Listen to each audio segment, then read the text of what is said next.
And action. Hey guys, what's up? Dr. Kyle here again. And today, it's gonna be a little bit on the conceptual side. On through our group family chat, I received an article. And it was someone threw me a napkin, and I think it was someone down there. Anyway guys, you know how it is. I'm begging.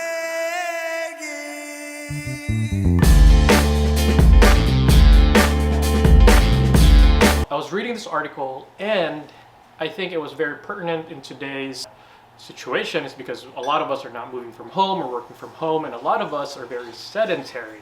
Before I read this article, there's this belief that one of the main causes of gaining weight is the slowing of metabolism in adulthood. When you reach your 30s or 40s, metabolism actually slows down.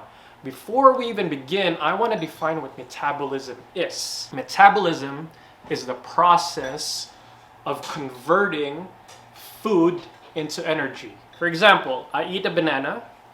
This banana is digested, and this is converted into energy for us to use. If we don't use this energy, this is stored as fat. But if we use it, then of course we can use it as fuel. All different types of foods and nutrients that we ingest can be converted into energy.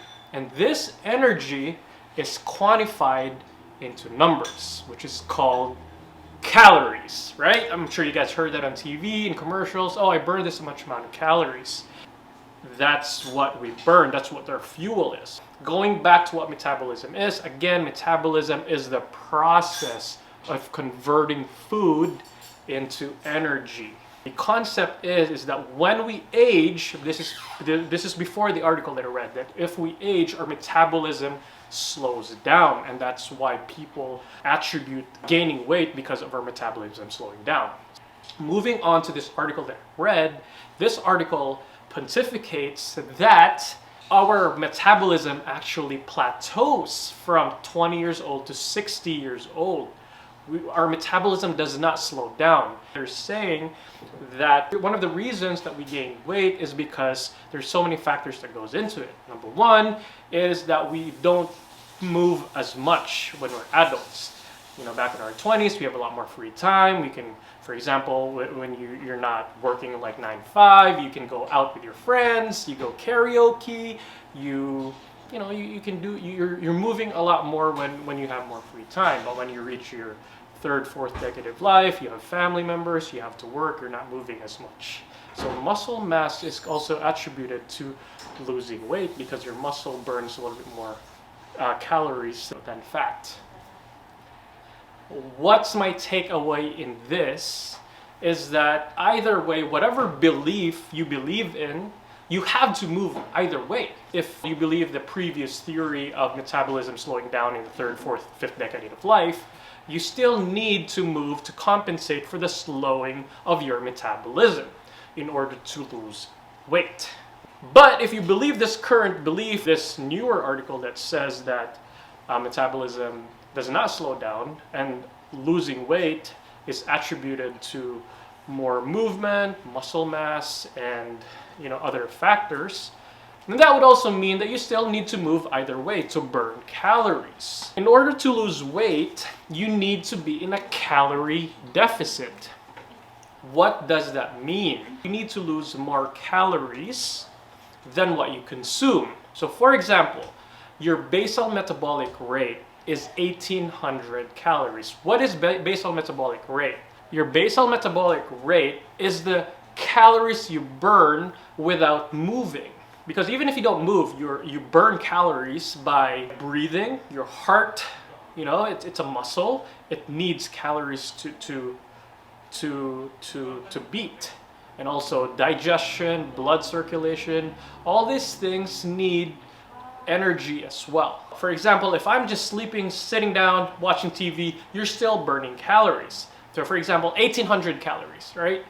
For example, that's my basal metabolic rate, 1800 calories without moving at all. This is an arbitrary number, so don't quote me on this.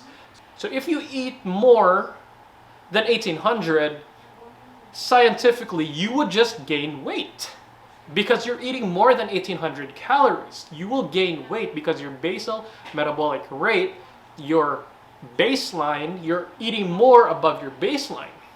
So for example, I eat up to 1800 calories plus 1,000 calories, you're up to 2,800 calories.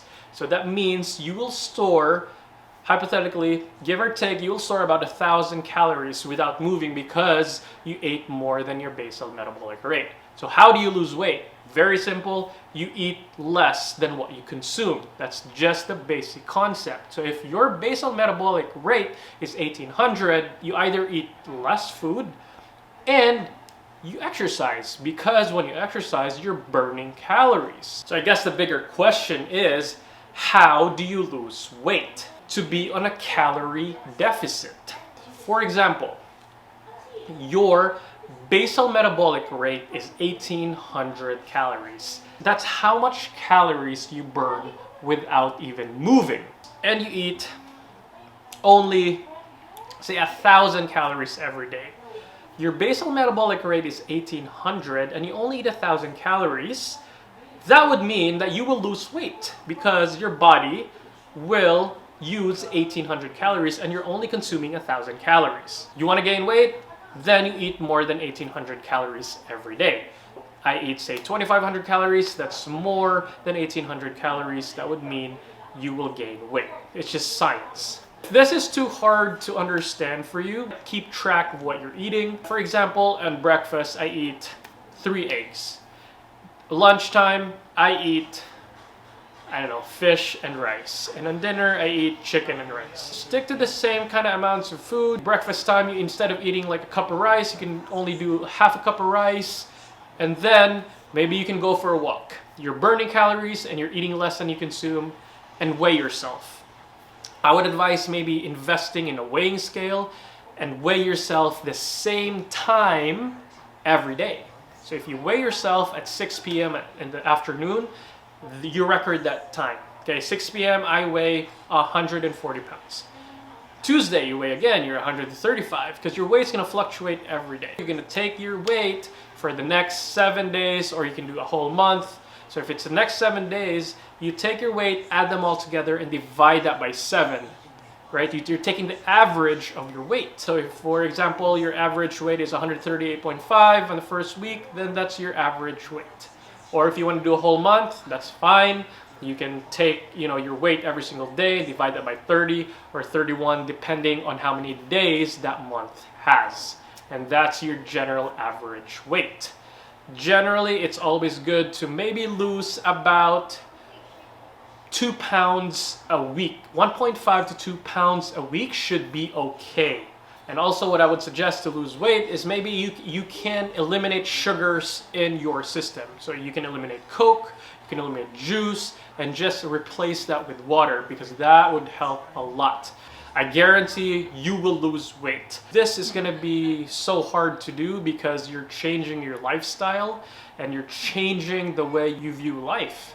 You have to incorporate movement. I'm gonna be real with you, it's gonna be difficult the first few weeks. You're gonna feel really lethargic, you're gonna feel cranky, but just any other new thing in our body will always adapt to the stress. I would also recommend, if you're dieting for 5 days, indulge a little bit on the weekend, but don't overindulge. So for example, you've been cutting out half a cup of rice during breakfast, then maybe you could eat 2 cups of rice on Saturday or grab a cup of ice cream.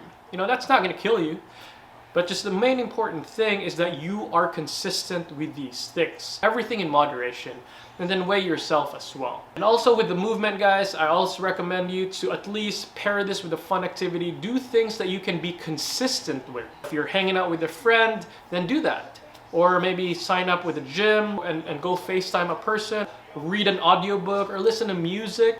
Or maybe if you're a husband that accompanies your wife that's shopping, instead of maybe waiting on the computer playing video games on your computer, on your cell phone, maybe you can walk around while waiting for your wife until she's done shopping. Your wife is already burning calories by shopping and stuff like that, right? By moving around. Just to recap everything, if you believe in the theory of metabolism slows down when we age, then you have to compensate by moving more.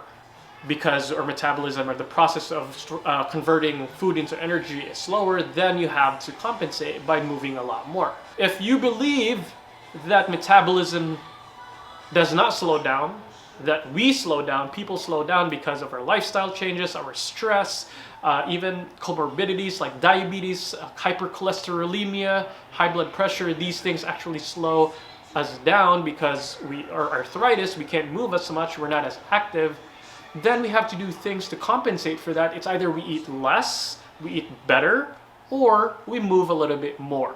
The main point that I'm trying to drive at is that movement and exercise is very important for us to have a healthy, to incorporate this to have a healthy life. It's easier said than done. So if you have any questions, feel free to comment below, shoot me a comment. I'm always going to be here for you. Share this video with your friends and family, share this with social media. It would really help me out. So, click the like button, ring the bell, share this with your friends and family so they too can be pain-free. What do you guys think? Experts out there, medical practitioners, healthcare providers, nutritionists, do you think that metabolism plateaus, meaning it doesn't go up or down between the age of 20 to 60 years old? Or does metabolism slow down as we age? Let me know in the comments below. Once again, my name is Dr. Kyle. Thank you for being with me here today. I really appreciate it. Take care, be safe, and I got your back. Have a good one. Peace.